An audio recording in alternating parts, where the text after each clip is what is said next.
Okay, so I think we are live. Welcome everybody to this afternoon's webinar. We're delighted to have so many of you join. I think there's been a real surge in interest over the past couple of hours, which is great to see, and it's great that so many people are taking an interest in today's topic. We've got some expert speakers with us, some experts by experience, others experts by occupation. But the point is we're all here with the goal in mind of talking about men's mental well-being and men's mental health. Just a bit of housekeeping to start off with. Some of you have submitted some questions already, which is absolutely fantastic.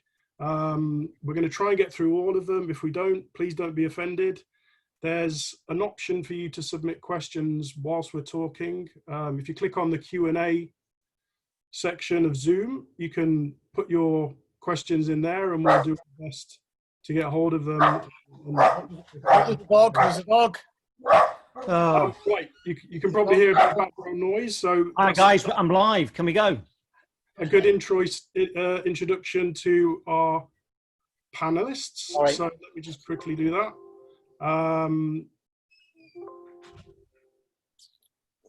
You'll see we're all from different backgrounds, which is deliberate. I'll quickly introduce myself and then the panelists will introduce themselves as well. I'm a clinician, so I'm the clinician on the panel. I'm a consultant clinical psychologist, and my background is essentially as a jobbing clinician. I've worked in mental health services for 20 years in a variety of different settings. I'm also a therapist, so I use psychological therapies to support people who are struggling with a whole range of mental health difficulties. My co-founder is a consultant psychiatrist, Andreas Fonseca, and together we've developed Thrive, which is a mental well-being support application. If you look on the App Store or the Google Play Store, you'll see it. If you have access to it, you'll know that there's a whole range of self-management techniques in there that can support you with things like feeling stressed or anxiety and depression. And there's a whole CBT program in there to support you with everyday life, really. So the idea with that is that you have the option to self-manage your own difficulties at a pace that's convenient for you and something that you feel that you're in control with. We're very happy to have Daniel with us, who is one of the founders in Brothers in Arms. Daniel?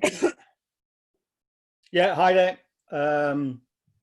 So I think we set up Brothers in Arms, I think it was back in 2017, initially as a website, and then became a charity. The reasons for setting up was I had my own issues with mental health. I have post-traumatic stress disorder, and I was a classic case from that male perspective of somebody who didn't deal with his mental health. And around the age of 42, I reached crisis and planned for suicide. You know, and it was a fork in the road which way it was going to go. Thankfully, I decided to, or managed to, seek help. Now, that took a long time for me to seek that help because of that male thing that we do, is we don't want it to try and support ourselves. Or when somebody was talking about, well, going seek counselling, I'm like, what, you want me to talk to somebody about it? Not a chance. When they said go to the GP and take medication, want me to take tablets? Not a chance. Yeah. Eventually I started to go down that process eventually, and over a period of 15 years.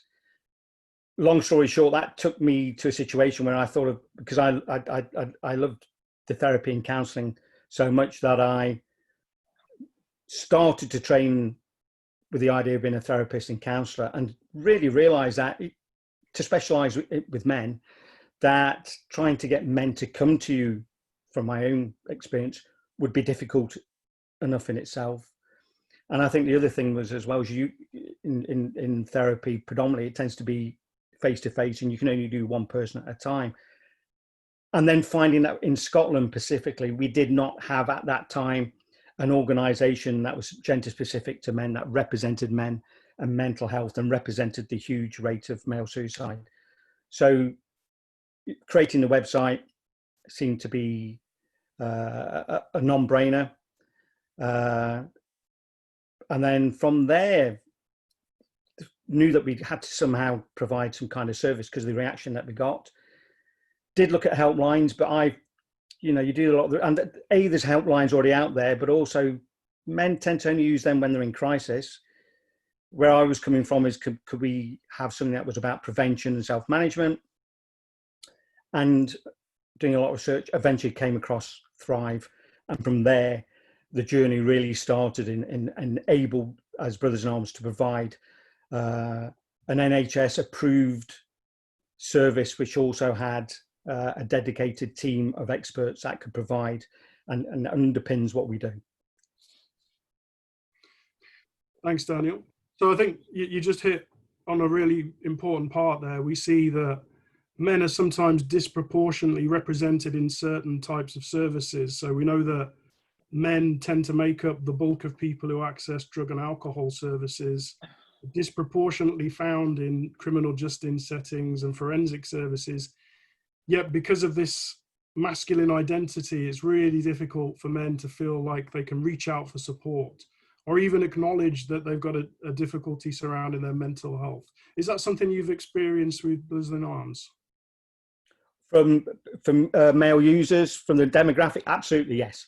Yes, there's been a lot of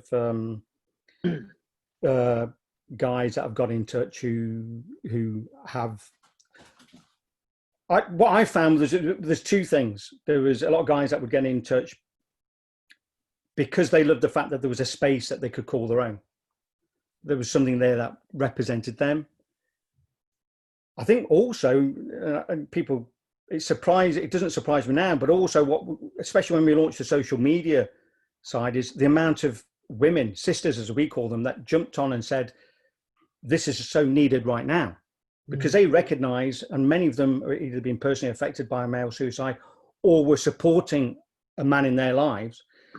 They were thankful that they had something they could push their men to say, look, here you go, here's something for you that you can access. And there's information and support there. If I go back to my own story, alcohol was my drug of choice. I use that not to face, but also I used work. I had a couple of businesses, and I did 24/7, 100 hours a week in work rather than face the issue that really I needed to be facing. And I think that narrative for men is pretty I wasn't alone. I was doing what a lot of guys tend to do. Yeah. Sometimes it's easier to try and find a strategy like alcohol or drugs or exercising excessively rather than go and speak to somebody about your difficulties. And you mentioned there, it's not just about the person that's experiencing the difficulty, it's about the people around them, their loved ones, their partners, their children. It has a much more widespread effect than just the person themselves. The thing for me is when you look at the statistics and you look at 75% of all suicide is male, when you look at 12 men a day, 84 a week, actually what you're talking about is that's 84 families or 84 mothers or 84 sisters or 84 partners that are then impacted by what happens. And that's why our strategy, and we're working with you guys, is this idea of prevention. Why we wait until men reach crisis, as I did, before we seek some kind of help. And for me, it was luck. Why are we leaving it to luck? It doesn't make any sense to me. Yeah, thanks, Daniel. And that's what's been so important about Thrive's relationship with Brothers in Arms. We're deliberately trying to target people at the earlier stages of their difficulties rather than let it develop into something that might reach a crisis point and require so many different wraparound services. Thanks, Daniel. Our next panel member is Jackmaster Revill. Welcome, Jack. Good to see you. Hi, and thank you for having me. And sorry for my laptop issues earlier. I think I had you all sweating. My laptop, one of my laptops, my old laptop now, which is now in the laptop graveyard, managed to smash last night while I was preparing for this meeting. Yeah, for those who don't know me, my stage name, which I don't really like to say, is Jackmaster. Real name Jack Revill. I'm a DJ from Glasgow, Scotland. I have encountered various mental health issues as long as I can remember. They're consistent probably in my family, but most prevalent in probably my father, which was one of the main reasons that I was keen to get involved with Brothers in Arms. When Dan and Kieran reached out to me so kindly to do so.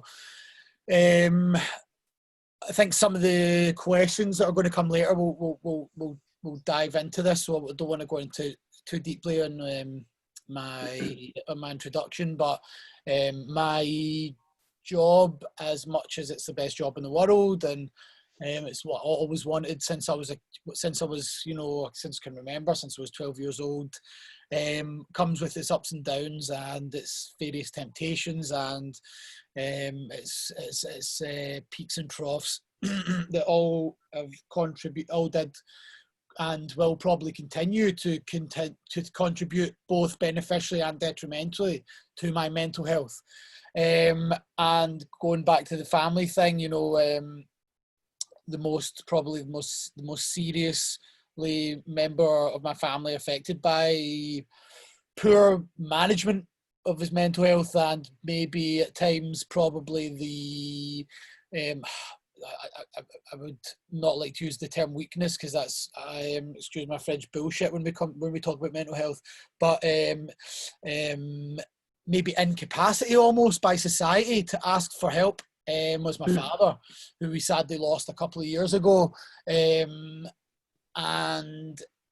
that was one of the driving forces behind me wanting to really try and get involved in this, because if my dad had tackled his mental health and been more assisted in it from an earlier age, if he had the kind of technology that Thrive gives me and Thrive gives all of us, and hopefully all of you guys listening and all of you girls listening, then it may not have been such a hard decline, for him. So yeah, this is a project that I'm passionate about, and I'm very happy to be here today. Perfect. Thank you, Jack. Yeah, you make a really good point there. I think, our responses to mental health difficulties historically and culturally defined, aren't they? And the whole construct of masculinity has changed so much, even over the past 50 years. And, we're all of the same generation, I guess. And, our parents' responses to mental health difficulties will be very different from our responses to it. So, yeah, I think there's a lot of questions around the impact of COVID on the arts and theatre industry, which we'll try and get to. I know a lot of people have been really quite keen for us to discuss that. Thank you, Jack. Scott, thank you so much. Yes, it's lovely to be here, and I think it's nice hearing your guys' story. My background, I've raced Speedway, for those who don't know, professionally since I left school. Quite some years back, I went through a pretty dark phase. I didn't kind of get to the suicide stage, but I was, I was struggling. I wasn't in a good place, and it's there is this male stigma a little bit. And anyone that knows me knows I'll talk for Britain, but I struggled and I felt kind of weak, and I kind of had this, you're having a bad time, snap out of it, deal with it, get on with it. And, I tried that for a while and it didn't work. And I eventually kind of sought help and spoke to a counsellor, and they did, through the doctors, they did prescribe like a low antidepressant. But I was only on it for literally a couple of, I didn't like the way it made me feel. And to be fair, that was a good thing, because for me, that was the trigger that kind of made me go, what, actually, I can deal with it, but I need to do it in a different way. So So yeah, it's but it can be, it's an ongoing battle. I think it's one of those things that when you have suffered, you're kind of more aware of the problems out there, and you kind of can't always necessarily deal with them fantastically, but you've kind of got the tools there to help. And kind of why I have Fuel in Mind, which obviously is in conjunction with Thrive, which is fantastic, and that's been directed more to Speedway riders. Sadly, we've had 3 riders commit suicide this year. Speedway is a tough job, a bit like Jack was saying. It's best job in the world when things are going right, but we are under massive pressure. We're all performance related. We don't get paid a salary. We don't get retainers. We're literally paid by our performance. So when things are not going right, there's a massive strain. If you have a family and if you have mortgages, all those things come with it. There's an awful lot of traveling, so you have a lot of time on your own as well. So I think outside people see sportsmen and DJs and people like that as living this lovely glamorous life, but they don't see what's going on behind the scenes. And I think for me, it's really important to try and raise the awareness. I'm not a psychologist. I don't have the professional touch, but I know it's important for people to talk and to lose that stigma of we're men, we can deal with it, because I think we have to talk about it. And COVID-19 has had a massive effect because, like I said, we are performance related. We're self-employed effectively. So myself, I'm fortunate, very fortunate. There's the furlough scheme, but we've got a lot of bills to pay. I've got lots of other things going on in my life. They're pretty tough right now. And so the COVID thing I think has had a big impact on people. And I think it's not just the financial side. Then comes with the boredom factor. What do you do? And then that's when people can then start to slip into that place. So obviously these things will probably be covered in questions later. But for me, I'm just passionate about trying to raise the awareness and to try and help lose that stigmatism that we're men and we can, we're unbreakable, because we're not, and we need to talk. And so, it's funny. Sorry, I don't want to, but that I mean, we're all representative of a male demographic, and I call it brothers hiding in plain sight. So on the outside, we can appear to be, I don't know, successful, or we can be happy, or and that tends to be what we do as men. Sometimes when you mention mental health, and specifically men, people have a certain view that it can only be a certain kind of guy that can suffer. But actually, predominantly, most of us have got a suit of armor on the outside, but it's inside, and we maintain that suit of armor, but inside we can be struggling. 100%. Yeah, I think people stereotype people sometimes stereotype the wrong. But I mean, I know when I was a lot younger, as soon as you say the word depression, people think there's somebody going to be walking around and doom and gloom, glasses on. It's not a lot. Like you said, people can put an amazing front, and they can put on this. I do it. I'm a joker. I can be having the toughest time in the world, but I'll joke around. Brave facing it, we call it. Yeah, exactly. And exactly. Yeah, I think you're right. Thanks, Scott, for sort of illustrating your own experience. I think we've got so many preconceived ideas about what help looks like, and sure, there's a risk that we take when we reach out for support, but it's never as bad as it seems.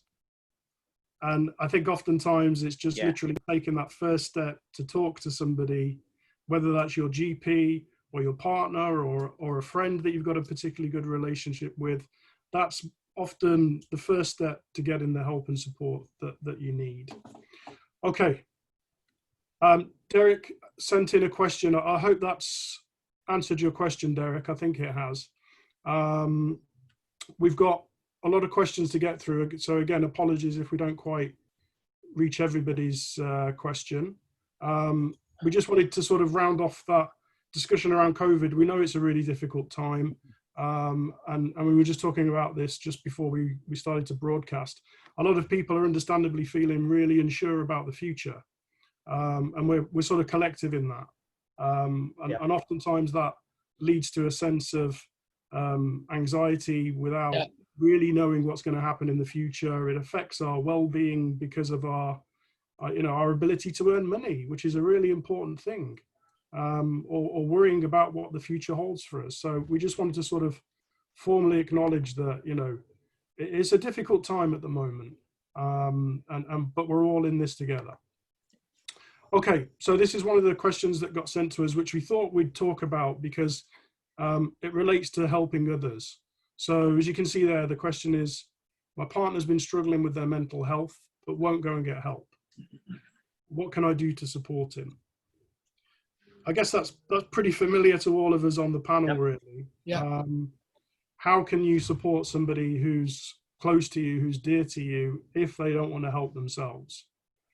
So this is a really common experience, and maybe you're the person that's having to deal with, financial worries and the person's behavior, but they won't go and get help themselves. So, Daniel, can I ask you how you've responded to this through Brothers in Arms? This must be something that's been pretty... It's funny, I think I mentioned it before, there is a narrative, and we don't get a lot of messages individually from people about the service, and I understand. Well, I'm quite happy with that, because the idea is it's private and it's anonymous, and it's that safe space that men can feel comfortable with.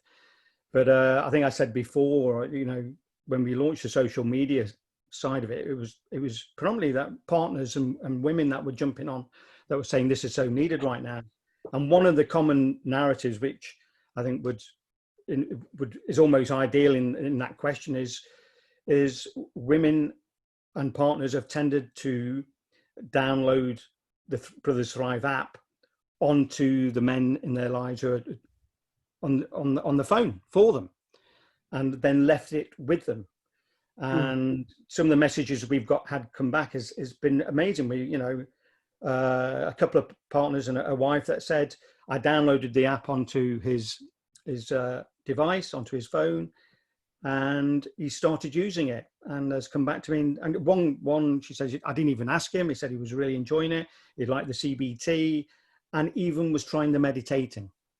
So, this idea of giving a tool or a set of tools to a guy, because, what is it we do as men?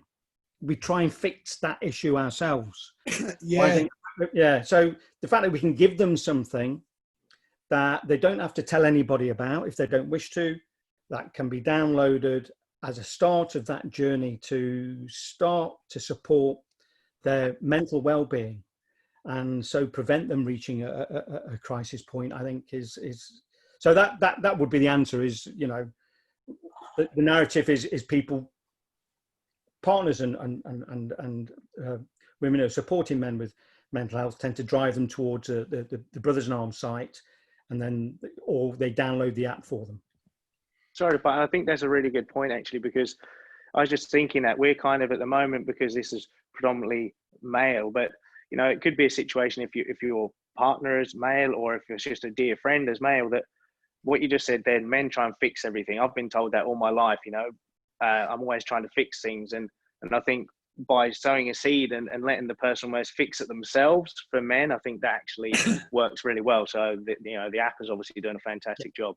Yeah, I think if I can interject there, I think it's a very common male trait to be the fixer of any relationship, almost. When you come to a man with your when I think one of the things I've learned from speaking to female friends of mine or my girlfriend is that girls certainly have a better grip of listening to their friends' problems or their partner's problems instead of and empathizing with them instead of just trying to fix things, where men are always trying to offer a solution to the problem.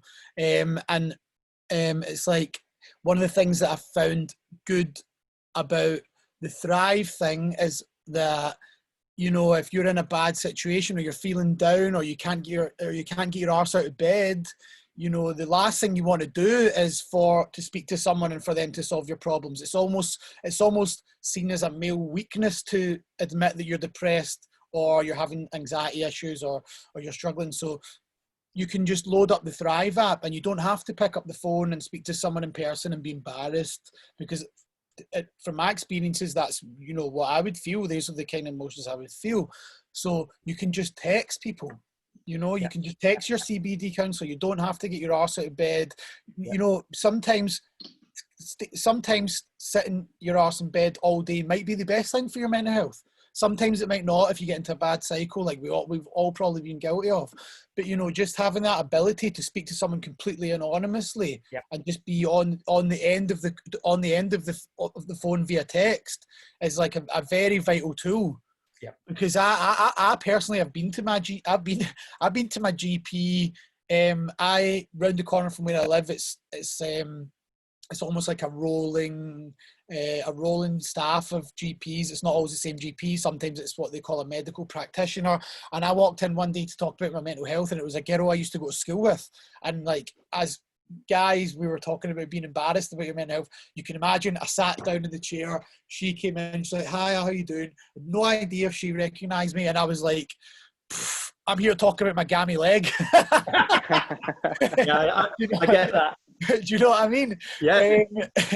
So the fact that the Thrive app that we're talking about has this feature where you can talk to highly trained mental health medical practitioners just via text, and I'm sure Dan will go into the ins and outs of it a little bit more than me and a bit more in depth.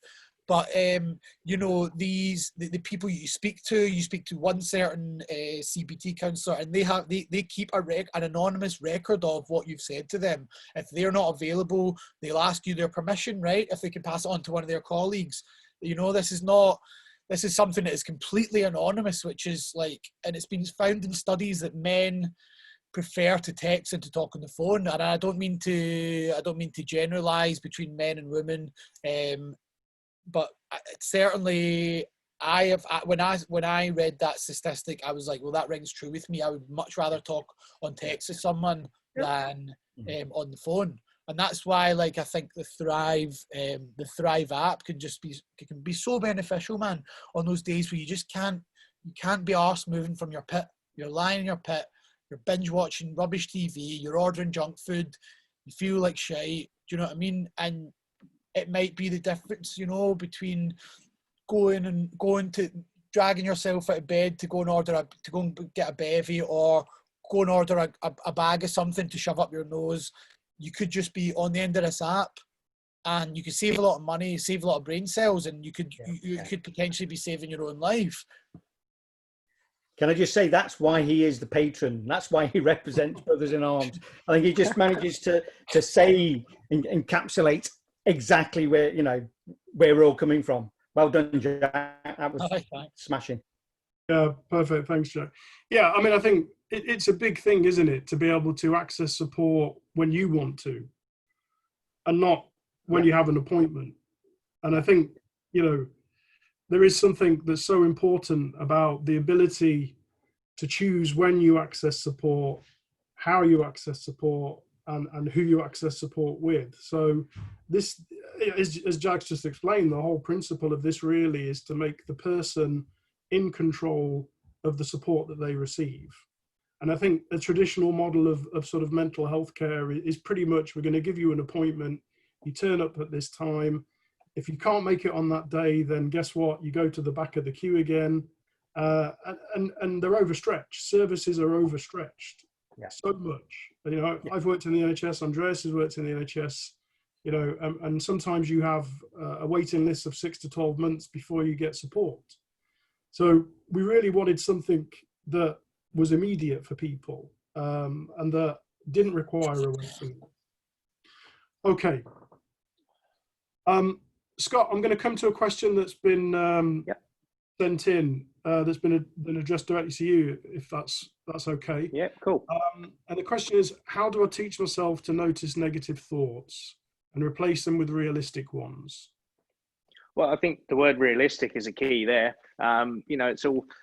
It's a fact, isn't it? It's a damn sight easier to be a pessimist than an optimist. It takes more work to be positive about things in life. But, for me, I've always tried to, a big thing is trying to look at what you actually have control over and what you don't have control over. And then once you kind of start to establish the things in your life that maybe aren't quite where you want to be that you have control over, then you can start to take small steps to turn that negative situation into a positive. So, I think the fact is there's going to be some things in life that are negatives, and you have absolutely no control over that. So it then becomes, okay, how can I turn this into positive? And sometimes you might not be able to. You might have to just accept that that's not good. And then, bit of an old saying, but time is a healer, isn't it? You know, in time it will get better. You have to kind of reassure yourself that things will get better. You know, it's never as bad as it seems at the time. And, you know, tomorrow's a new day and there's always a fresh start. So for me, it's, like I said, trying to figure out what I'm actually in control of. What can I control the positiveness in my life? It's probably easy if you have a specific example, but I don't know, but that's just how I process things. Yeah, I think you mentioned there just sort of being mindful of the things that you've got the ability to control, which is really important, isn't it? I think one of the things that you'll find in the sort of CBT session within the app is thinking errors that we make. And the way that we respond to events relates to how well we can cope with it. So oftentimes if we're thinking particular thoughts around what other people think about us, that's going to influence the way that we think and feel. Yeah. And obviously that's unhelpful for us because we're personalizing something which may not be true at all. We don't know really what that other person's thinking about us. Mm-hmm. So a lot of the CBT type of interventions, which do have the evidence base around supporting people, ask you to do that. They ask you to think about the way you think and feel and challenge your evidence for your negative beliefs and try and get a bit more of a balance. So I think it's absolutely the case that, you know, having a sense of ownership about your thoughts and feelings and not overgeneralizing too much can really help in this case. Definitely. And I think this is a very much of a general statement, but I think that's where for me, I think it's so important to talk to people, because what the thought process or the image you have in your head can be totally different in someone else's head. So something like you just said, there's something you might be concerned about somebody else's view of you or something like that, and you talk to, you know, a good close friend, and they might put a totally different spin on it and see it from another angle, and then you can reassure yourself that, oh, actually, no, I don't need to feel negative about that. It's actually, you know, it's actually a pretty cool situation to be. You can, so for me, it's about talking. You know, that's the key. If there's something bugging you, problem shared's a problem half, isn't it? It's an old saying, but it's true. Communication, man. Yeah, 100%.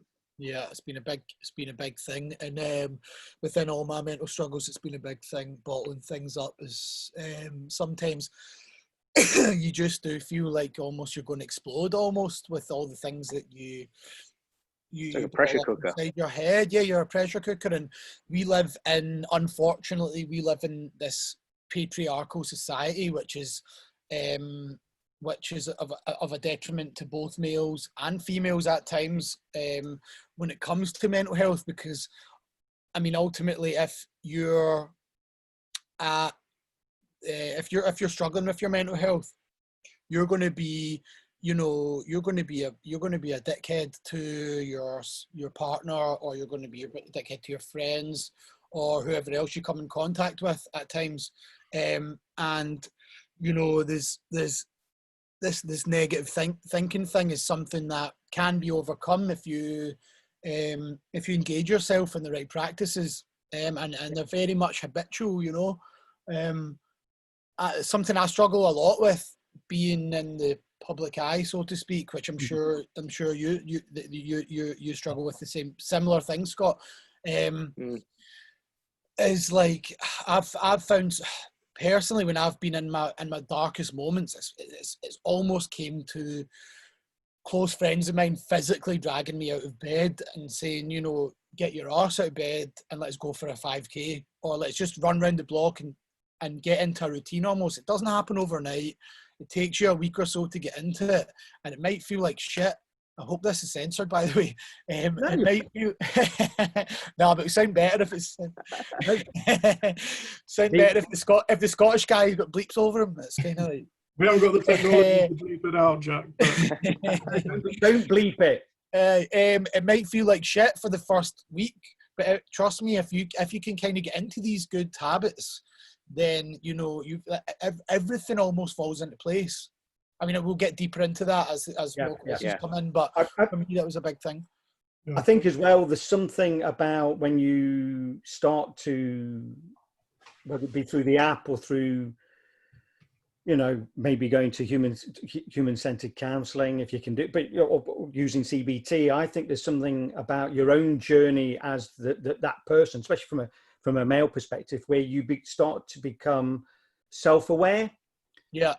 And you can get to a situation where, and I had this 3 weeks ago, you recognize that you're going through a bit of a struggle. Mm-hmm.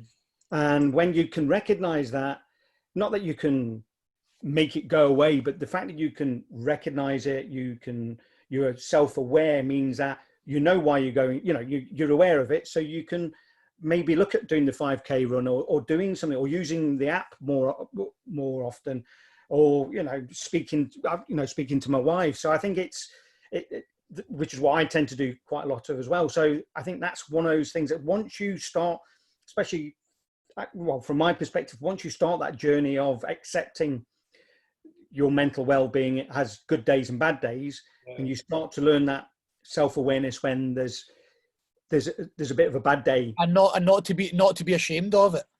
Yes, absolutely. Well done. And take ownership. Yeah. And the fact that your partner, or your wife, I didn't hear exactly what you said there, but the fact that she recognizes that, and she's like, oh, Dan's having a bad day, maybe I need to bring him up, or maybe I just need to leave him to his own devices, or whatever. Absolutely, not being ashamed of it. Is why, I guess, the whole reason why we're here is to bring awareness to the fact that we all have good days and bad days, men, women, you know. Absolutely. And not, and, you know, it's nothing to be ashamed of, basically. And that's why I mentioned, like, a patriarchal society, because it's not something I agree with, obviously, but the fact that, like, men, like we talked about earlier, men are kind of almost, or maybe men feel it in themselves because of this patriarchal society, to be the fixers, to be the problem solvers, you know. Admitting that you're maybe not in that position, and it maybe makes you feel like less of a man, is, in my opinion, being more confident and more of a man, you know, quote unquote, because I don't like these gender stereotypes, but, you know, admitting the fact that you've got a problem is much more powerful than sitting there and being a prick to your spouse, or, you know what I mean, or your kids. You know what I mean? Yeah. Because you have a shit day, and you're just like, okay, well, tomorrow's a new day. Yeah. I've always said, I don't know whether I read it or don't know, made it up, but I think vulnerability, that ability to be vulnerable and to show your vulnerability, I call it a superpower for men. Once you can accept you can be vulnerable, and you know, people respond to that, because you're not putting this persona 24/7 on show. So yeah, I think I totally agree. Yeah, I think they're really important points, and Jack mentioned, you know, shame and guilt, which again is something that I've seen quite a lot of with men that have sought support. That sort of feeling about somehow they should be ashamed that they're weak because they need somebody to help them with something, and feeling guilty because they're not able to fulfill their role as a man, whether that's being the breadwinner or you know, being the head of the family. So I think you're right, Jack. I think those are the two pretty common things that we hear. I just want to go back to the chat, because there's a question that's really interesting that's been raised by Jackie. Thank you, Jackie. And it says, do guys want to see a male therapist if they decide to seek talking therapy support? Daniel. I'll answer just from a, because I actually, if I'm honest, I think once you've decided, whether it be online, whether it be via an app, whether you do it face to face, I think once you've made that decision, however you've reached that decision, it actually doesn't really matter whether it's male or female. And for me, when I go to, I go every couple of years now. I almost do it as a super tuning your engine. I actually, you know, I prefer women to be somebody that I as a therapist. So I think the point from my experience, I don't think it really matters. I don't think because you're a man dealing with these issues, you need to see a male. It could be different from other guys. I mean, I'm a big fan of peer support groups, male support groups like Andy Mann's Club, Mind the Men in Glasgow, where you get a group of guys in a safe space being able to talk to each other about the shit they're going through at the moment. I think that those are a different kind of situation, and I think they are, you know, if it was up to me, I would fund them throughout the UK. I think they're absolutely a fantastic and essential service where guys can come together without any kind of clinical governance or any kind of, you know, words that have been used where guys, it's almost replacing the pub, I suppose, from the old days where guys can come together in a safe space and can just talk through.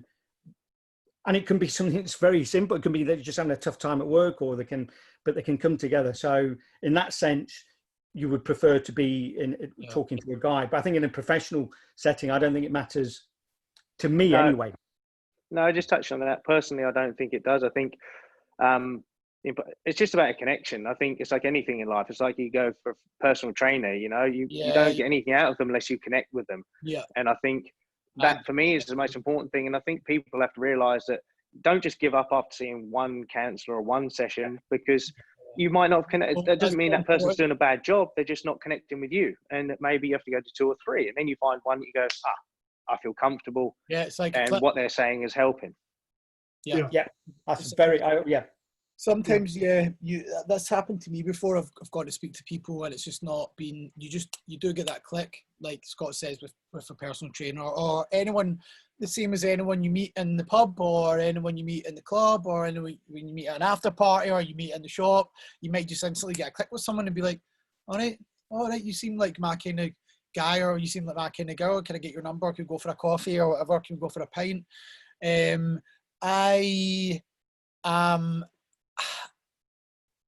I think I have, through my darkest times, have benefited immensely from having a female influence in my life, a female energy in my life. Like my counsellor / therapist is a lovely woman called Abby, and I think that it kind of helps to balance me out. There's certain things as males that we just don't see. I mean, I'm going to continue to go back to this patriarchal society thing that we don't see, or we're not programmed to see for years and years and generations of just the media and our dads maybe not showing us this type of shit. But she helps me to see things from a female perspective, and I think that's, for me, that's been very valuable personally. I can only speak from my personal account. Yeah, I think you're right. I mean, it's a relationship, isn't it? And you have to find the right fit for you. So for some people, that absolutely might be someone of the same gender, but equally for the next person, it might not. It's about what you're comfortable with at the end of the day. Yeah. I think as regards the app and the live coaching platform, I think the powerful thing for that, especially from the text-based chat, is that you're not conscious as the guy texting. There's nothing that says on the other end whether it's male or female. And I think that's quite a positive thing, because there's no preconceived judgment, or you're just texting somebody who is giving you some support or some coaching back. And I think for a guy that as a way in to start that journey, I think, you know, to start that journey, to go to accept and to look at your mental well-being, I think it's a very powerful way of starting that journey. Yeah, no, absolutely. And I think that's probably, there was a question around, you know, is sort of text-based intervention superior or inferior to actual face-to-face intervention? And again, I think we look at our experiences and we find that most people prefer text-based interventions, maybe for the reasons that you've just described, Daniel. And that sort of feeling about, you know, not necessarily being judged about somebody. And again, throughout my career, I've unfortunately heard from people that, you know, they didn't like the way the person looked at them, or they weren't paying attention when they were sat in front of them, which, you know, is removed when you have the convenience and the discretion of using text-based support. Okay. There was a powerful piece of research that was done by a guy called Pete Traynor, who works with artificial intelligence, and I think it's called, you can Google it, it's called AI and the Secret Life of Men. And actually what came out of that was that men, the majority of men that were in that survey actually preferred talking, if you like, through technology, exactly for those reasons, because there was no judgment, there was no preconceived about who the person was on the other end. And so for me, I stressed for this way of a guy starting that journey, and maybe using the app and using the live coaching can be enough. But as the way of starting the journey to then become used to to see that they're not alone, that to normalize the what they're going through, if that makes sense. Yeah, that's very important. Then it can take you to, do I go to my GP? Do I go, you know? It's very important that you said that, Dan. Like it's the first Yeah. baby step. Yeah, And I wouldn't like to see a long journey or anything like that, but it's the first baby step into getting. For some people, it might be all you need. For other people, that might be just the first step. Can I say something that came out of BIA and the working with Thrive, which is something I never had envisaged, one of the guys that was using the service got to a point where he felt empowered that he could go and see his GP. Now that in itself tells you something. He was using the live coaching service and now felt, after, you know, going through that, felt he could now go to his GP. But what he was saying was, the only problem with me normally going to my GP is I tend to clam up, which we get. Or we'll talk about our gamma, you know. So what the Thrive coach, what the live coach said was, what about if I write down everything we've gone through, all the process, all the coaching, I'll put it on an A4 sheet, I'll send a copy to you, also I'll send a copy to your GP. And the guy was like, oh, that is brilliant. So what it meant, so for the first time for him to go and see his GP, he knew that he was going into a situation where his GP had some kind of insight to what that guy was going to talk about. And so took all away that pressure. So that for me shows you, you know, we're talking about the start of the journey. It shows you that it can benefit GPs. It can help alleviate what they're going to do and how they're going to support. But it also empowers that individual, that guy, to go, do you know what, I'm now ready to go and see my GP. So that was something that I'd never seen from working with Thrive, but I tell you what, it made it all worthwhile. It just made me feel, my God, you know, there's something we hadn't anticipated, and look what came out of it. And it was fantastic. Thanks, Daniel. That's a great story. I think you can often feel powerless if you're experiencing a mental health difficulty. So even small things like that become hugely important. Yeah. Okay, I just wanted to pull up this question here because I think it, you know, again, it's a really frequently occurring position for a lot of, you know, people who are supporting someone who's got, you know, in this case, low mood. So I'm just really interested in what your responses are to this. My mate told me he's got depression and I don't know what to say to him to help. Scott, could I start with you? I mean, what sort of advice might you have for that person about how to support their friend?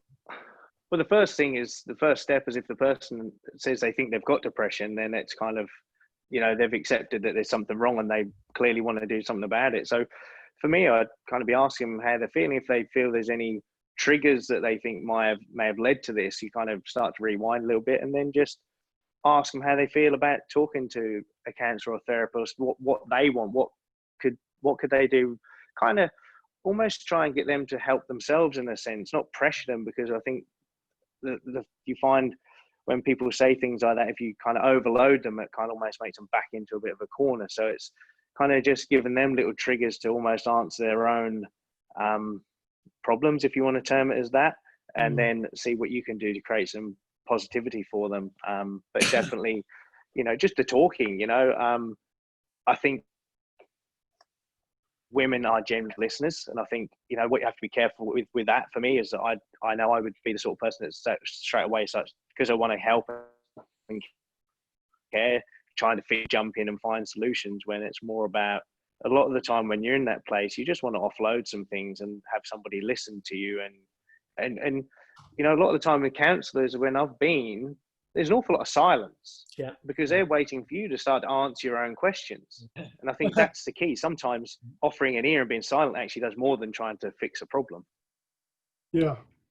So I would agree with that. I think that when I was sort of looking at looking at becoming a counsellor and therapist, what they actually were training you was to listen, to be non-judgmental, and to create a safe space.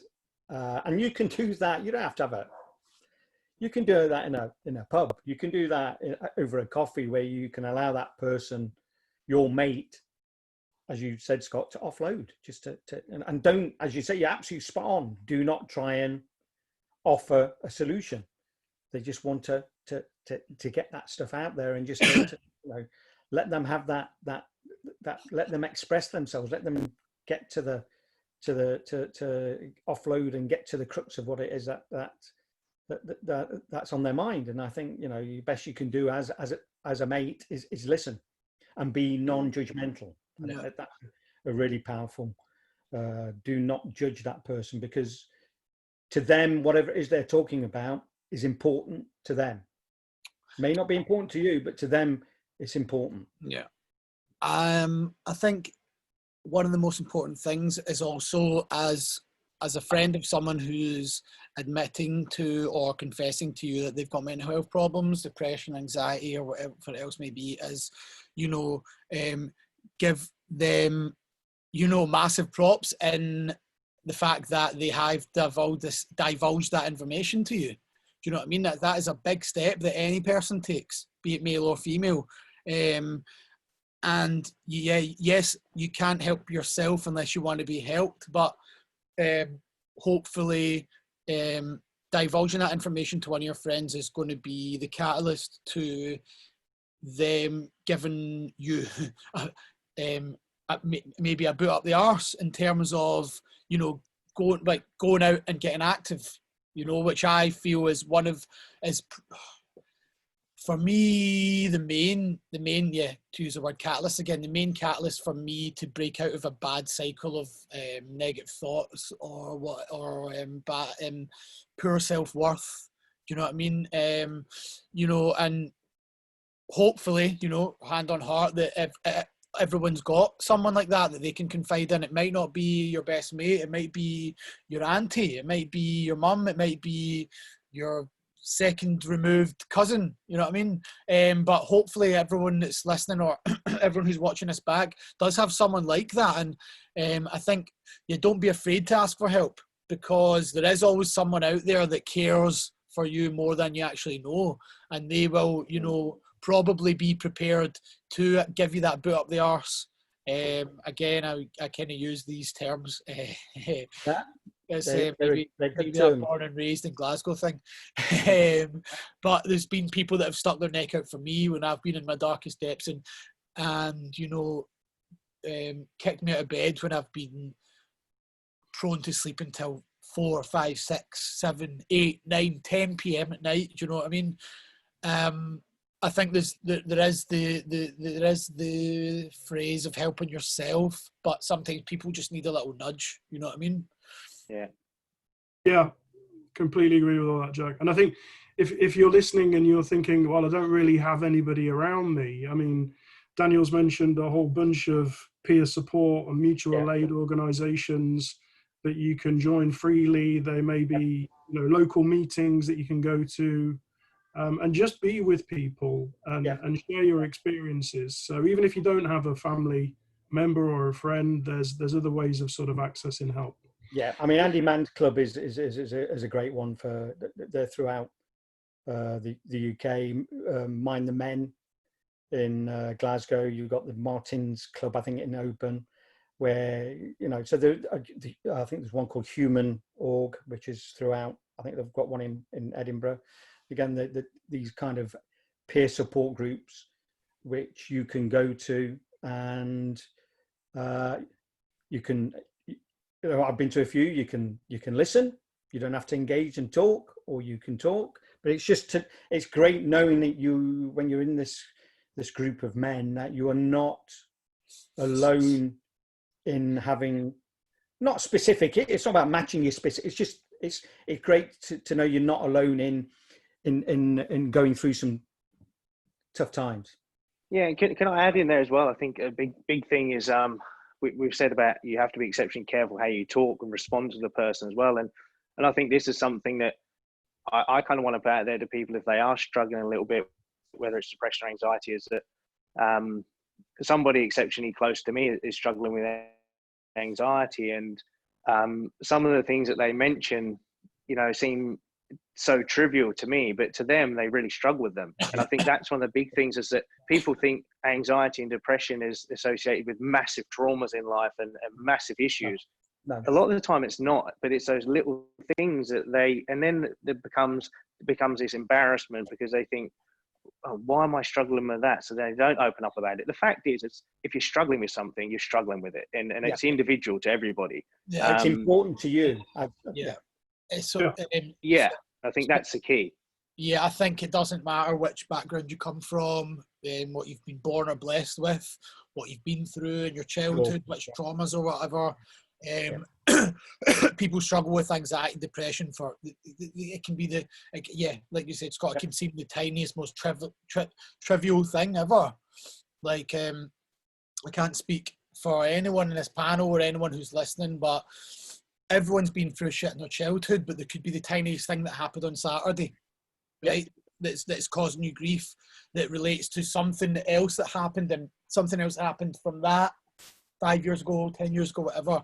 It all links into the chain, and you can't judge someone. I've been in conversations with in my peer group with men who, when one of my closest friends said, "Do you know what? I'm just fucking depressed," and another mate piped up. He went, "What the fuck have you got to be depressed about?" Because the friend who expressed that difficulty he was going through was in a privileged position, and he was apparently from the outside smoking mirrors, going through a good time. He was earning good money. He didn't have any problems with girls. He didn't have blah blah blah blah blah. But he had other things going on in the background. And when when people use these terms, and when they open up to a friend, especially even not on a one-to-one basis, in a group setting, it's important that we support each other, and instead of berating people or normalizing it. Yeah, I think that's a really important point. Just a simple hand on your shoulder. What's wrong, man? Are you all right? And I think that goes back to the brothers hiding in plain sight. This thing of men from across the demographic are suffering. You can be seen to be the most successful person, you can still be suffering. That shouldn't be, and it can be when you appear to be successful. It can be a barrier, because even to yourself as the guy, you can think, well, why am I thinking this? Because I've got all this stuff around me. And that's the stuff we've got to get rid of. That's why one of the reasons why we came up with the title Brothers in Arms was this, the thing that connected us, no matter where you came from, what kind of situation, was the one thing that connected you was this stuff that you were going through. I couldn't agree more, Jack. I think you're spot on. Yeah, I think really important point there, isn't it? We don't truly know what somebody's going through unless we ask them. Yeah. And as you say, things can seem fantastic externally, where people have got a whole bunch of resources. They don't have to worry about money. But sometimes people struggle. We know that. So, we've been talking about just checking in with people and, having a conversation about your well-being. Sometimes it's difficult for people to acknowledge or even admit that they're struggling. So sometimes just asking. Exactly. We've been talking a little bit too much about asking for help or acknowledging you need help, whereas sometimes people aren't strong enough to ask for help. So, exactly like you said, just ask your pal, how are you doing? And it's not, how's it going, mate? It's not. Sometimes it needs to go a bit further than a WhatsApp message, just to, I'm just checking in, which fortunately for me and fortunately for society, I've seen that a lot more during these times over the pandemic, is people just checking in, just seeing how you're doing, mate. Are you all right? It's very easy to say on WhatsApp, I'm sound.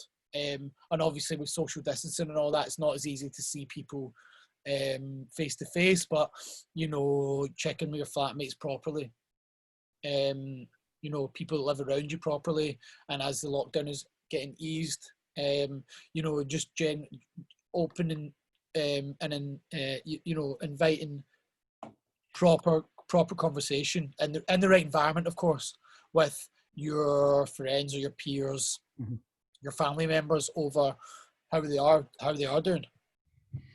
Yeah. So, if you can believe it, we've been talking. The time's gone. I know. No, we've got. I can't believe how quick that has gone. I think we could probably spend all day. Yes. Talking about this. So, I guess it's up to you guys who are listening. If you want some more, We've got quite a lot of questions, no? We've had a load of questions. I think I'm happy to stick around. Yeah, I think if everyone's happy, we'll carry on for another 10 minutes. Yep. And we'll try and run through a couple more questions. I thought this one was just really important to cover in some respects, because I guess, again, it reflects people's experience. And the question is, how can I get help when I don't know where to go? Where to go, yeah. Daniel, any thoughts on that? Go to Brothers in Arms, brothersinarmsscotland.co.uk. And I'm assuming now, I mean, we've, you know, I don't, whether you're from Scotland or you're outside of Scotland, please go onto the site. You know, we've got a help page, we've got a links page, and it's free. Gap page, completely free. Yeah, we don't charge. We've got, and it's anonymous as well. Yep. Oh yeah, that is, to me, is vitally important. But we you know, we have the helpful links to sort of peer support groups, to, you know, other useful places. I mean, it is the narrative that we try and push is it's for men and those that support them, so partners and wives and sisters, and you know, who are supporting men. And that is worked enormously well. But you know, please, that would be for me, you know, the first step, if you like, is go to Brothers in Arms, and whether you're downloading the app, there's another couple of apps there, as well as the Brothers Thrive. We've got one for children, you know, for parents and children, called Worry Nots, and we've also got one called Brothers Stay Alive, which is, again, these are all free, which is for, is it no way as sophisticated as the Brothers Thrive, but it's from Grassroots in Brighton that we licensed. And it's a great tool if you're concerned about somebody who's maybe suicidal, because it has a lot of information on it and links to the Samaritans and to other helpful, and again, free to download. And the Worry Nots, again, is great for primary school children if you're a parent. Again, free to download, and is a great interface if you are concerned about your young children as well. So, you know, sorry, I'm not trying to advertise. I'm just, you know, that would be my, other than the normal, you know, Samaritans, Breathing Space, the Calm Zone in London are fantastic. You've also got Human.org, which is, again, they're English based. You've got Book of Man, again, I think they're London based. Andy Mann's Club, which again, we peer support. So there is actually plenty out there. Yeah. I mean, going back to that, the whole thing about Thrive was, I mean, I was in dark times, I was really interested in CBT, being recommended that from some of my peers, some of my friends, and the fact that like trained CBT counsellors or mental health fitness coaches, as we like to call it, are available completely for free from 8 a.m. to 8 p.m. every day when you're in need, is just the most, it's just such a valuable resource for anyone going through any mental health difficulties. And it might not be you, it might be your partner. You can log on and talk about your partner, you know, and get advice about his or her mental health, and I just think it's so valuable. And again, if I can, without trying to sort of advertise, what we've found since launching Brothers in Arms and then partnering with Thrive and then putting the services out towards a male demographic, what's come out of this is that I think the first month that we launched, which was back in, it was 2017 when we launched the live coaching part of it. And I remember Anders saying, how many guys do you think, or how many men do you think will take the service up? And I think I said something like 200 or 300. And he came back in the first 28 days, we had 1,100 men that used the service. In the month of May, just gone, we've had over 1,600 men use that service. And I think that to me is a game changer. The fact that and whether you call it Brothers in Arms, I don't care. The fact is we've proven by putting it in Scotland and using Scotland as the test, if you like. And bearing in mind, when we first launched, people were saying to me, you'll never get men in Scotland to open up. Well, we've proven that. We've proven that they will do. You just put it in the right situation. What we've proven is if you put technology and, you know, the live coaching platform together and you present it right, men will use it. And for me, that's a game changer. You know, this is something that could be rolled out. This is something that could go to not just UK. I would love it to go to Northern Ireland next. That would be my next, you know, plan, because Northern Ireland has one of the highest male suicide rates in the UK. So that would be, anyway, sorry, I'm off on one, but there you go. I think we've got time just before we all maybe have a quick summary reflection. We've probably got time just to sort of cover this, because I think we've been talking about stigma a lot. So this question is... I'm happy to stay on for longer to answer more questions. I mean, I don't know what other commitments you guys have today, but I'm happy to stay on and offer my advice to any of the questions that are coming in. But let's try and fire through some of them. Yeah, okay. I think we've got time for a couple more. So I feel like I will be treated differently, judged if I open up about my mental health. Do you think there's still a stigma? Scott, could we come to you first on that one? Yeah, no, sorry, apologize. I had technical difficulties earlier.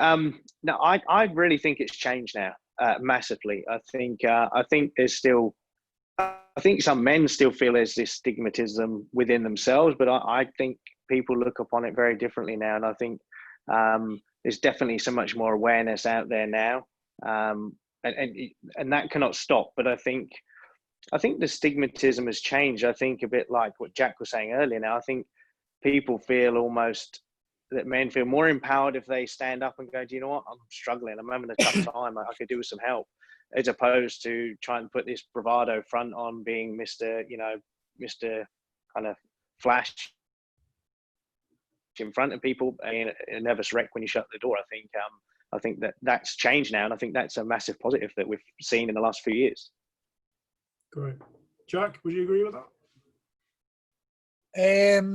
Yeah, I would. Can you repeat the question for me? Sorry. We're thinking about stigma. So despite everything that's, everything we've been talking about, which is really positive about, increased access and people reaching out for support, do you still think there's a stigma that's attached to mental health problems? I think there is, and I think I think there is a stigma, but I think it's been lessened to a certain degree because the media changes with the wind, obviously, and that's the nature of the media. There are definitely times where the media has focused on men's mental health and not being afraid to speak to your partner or your friend or your spouse or whatever. It's definitely changing, and I think that's very positive. But as with the media is in the UK and most of the world, I think we still have a long way to go. It's like we see at the moment with the Black Lives Matter movement. Unfortunately, it will probably be the topic of the week or the topic of the month, and then it'll probably go away for a bit. So it's down to people like yourselves to keep keep these things going and to keep this topic in people's heads. And I think all these topics tie in to a certain extent, without trying to generalize. And I think, awareness is the first step, and empowering people how to go from having these internal feelings and actioning them and vocalizing them with their friends is the next step, you know. And Sorry, I was going to say, doing something like this, you know, I'm hoping, you know, that we do this again. I would love for this to do this again. I think something like this is quite empowering to people. I think it is. And even for me, just talking amongst you guys and having the questions from people coming in is a form of therapy, really. It is. And I think, and to jump in, with the awareness, I think is when you see things take a turn, is also when you see people with a high social media presence that become open about these things. I mean, it's like all the big movements, you know, the first professional football that comes out as gay is so empowering to so many other people. Yeah. You know, racism, the first footballer or something comes out. And, you know, for me, I think you have to give massive credit right now to Tyson Fury, because he's somebody that's come out and been very open about mental health. And he's a boxer. No one would pick a fight with him. He's rock solid. So proud of him. And he is your kind of, if you want to go stereotypical man, you know, like a bull in a china shop, that is Tyson Fury. But he's openly admitted that he's crumbled, he's struggled. And I think when you see somebody, also stature, I mean, he's a bloody giant. When you see somebody of that physical stature admit that they struggle, that empowers, for me, a lot of people. I think the more we can get people like that involved to admit, because you'll be on the next Zoom. At first, because of the job I do. Just below me, you'll be on the next Zoom. But it is, you know, I think it's key that people within those industries do that. Yeah. So, like, you know, I'm in a motorcycle background. People think that, you know, you're fearless and you're mentally, so we have to be mentally strong in one aspect, but you can't always be mentally strong in every aspect. And I think it's when people see somebody as fearless and strong and determined and tough, they see them as unbreakable. And I think it's important for those people to admit, if they have had problems, to put it out there so that those everyday people, without kind of trying to lessen their importance on the planet, but they feel more comfortable going, you know what, I struggle too. And I think Scott, when I see you in the leathers and the helmet and all that, and on your bike and all that, you look untouchable. And many people will have that image of you ingrained in their head, you know, forever almost. And they almost, when they go back to their everyday life or the race is finished, they don't see the Scott Nicholls who has taken off the helmet and taken off the leathers and is like, you know what I mean, maybe feeling a bit down for whatever reason. Yeah, man, having a tough day, and we all have them. And I think there's always like there's a man or a woman always behind the armor. No matter what your armor is, it might be your leathers and your helmet. Mine might be the decks, you know. Daniel's might be his, I don't know, your cup of coffee or your cup of tea or whatever. You know what I mean? He's got the special glasses on.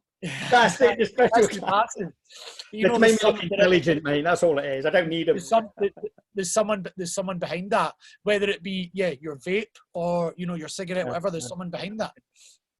I think as well. Just, you know, I know we're running out of time, but I think the media does. I mean, you mentioned the media. I think the media has an important part to play, and I think the media needs to, and I know there has been over the last few years, there's been a change in the media, but we need to have the media normalizing the conversation, especially around men and mental health, and not to always wait till somebody who's famous or, you know, takes their own lives before it becomes something that becomes part of the conversation.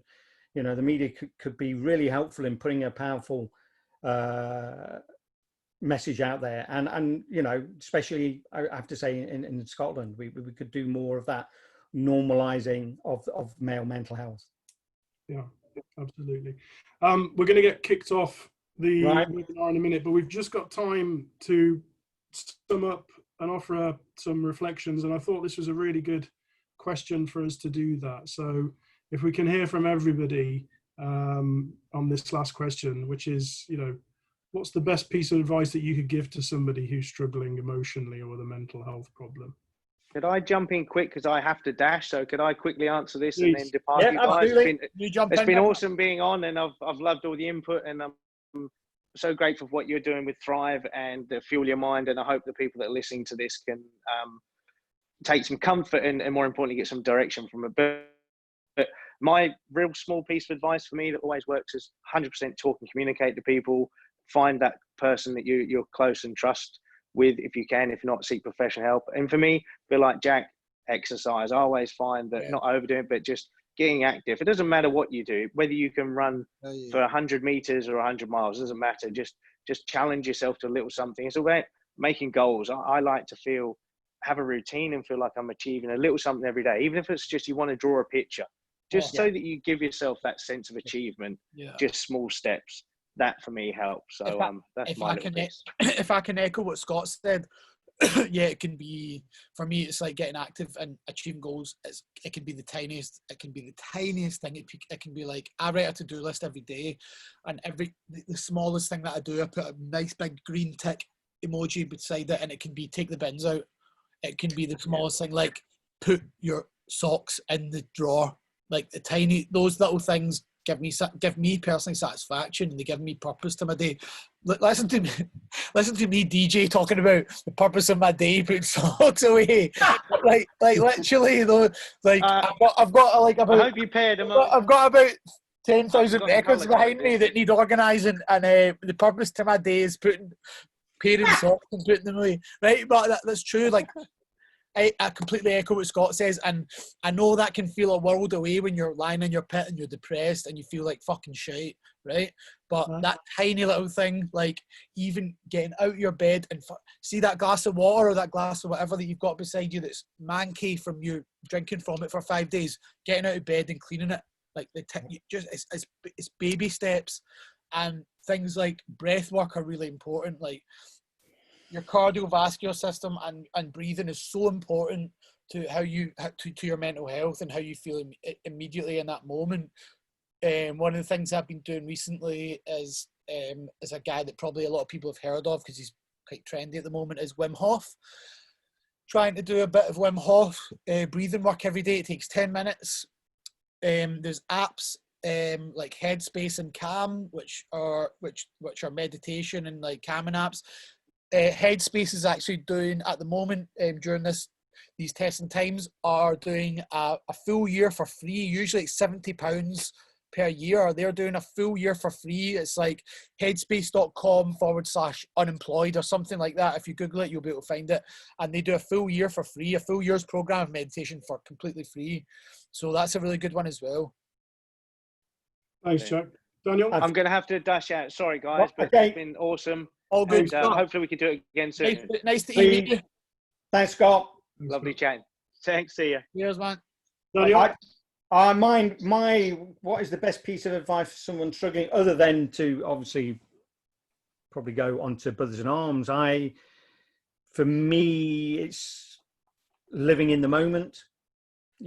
Sometimes I can be pondering on the past or thinking about the future. Sometimes what you should, for me, is helpful is being grateful for where you are and what is around you, and living in that moment and trying not to spend too much time about what happens tomorrow or regretting what you've done in the past. I know it sounds pretty, or actually I'm just thinking of with Jack and his sock drawer.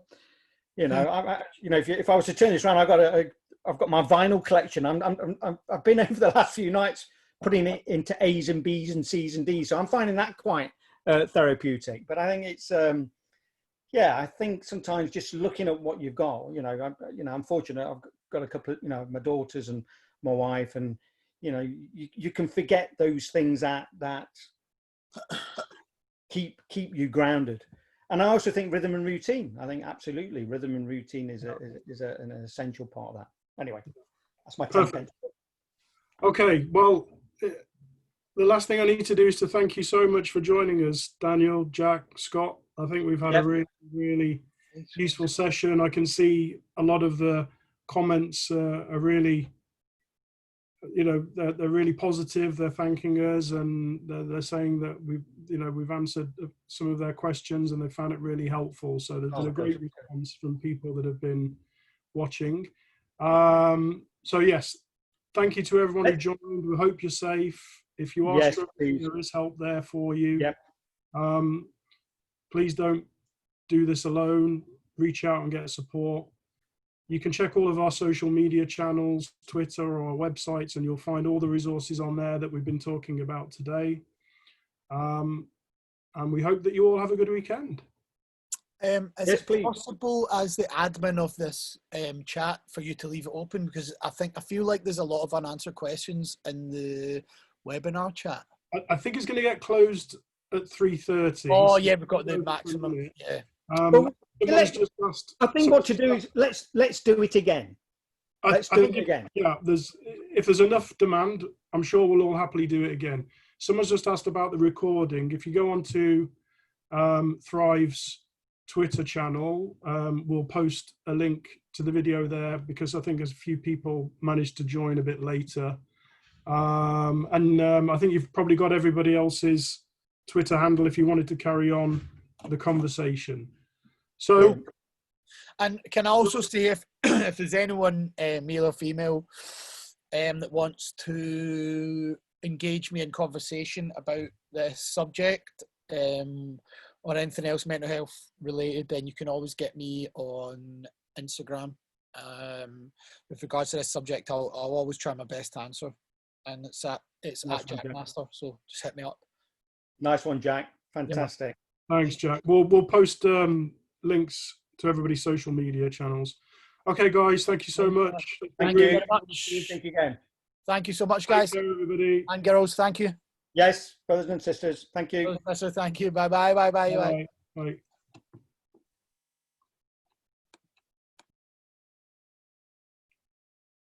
Right, that was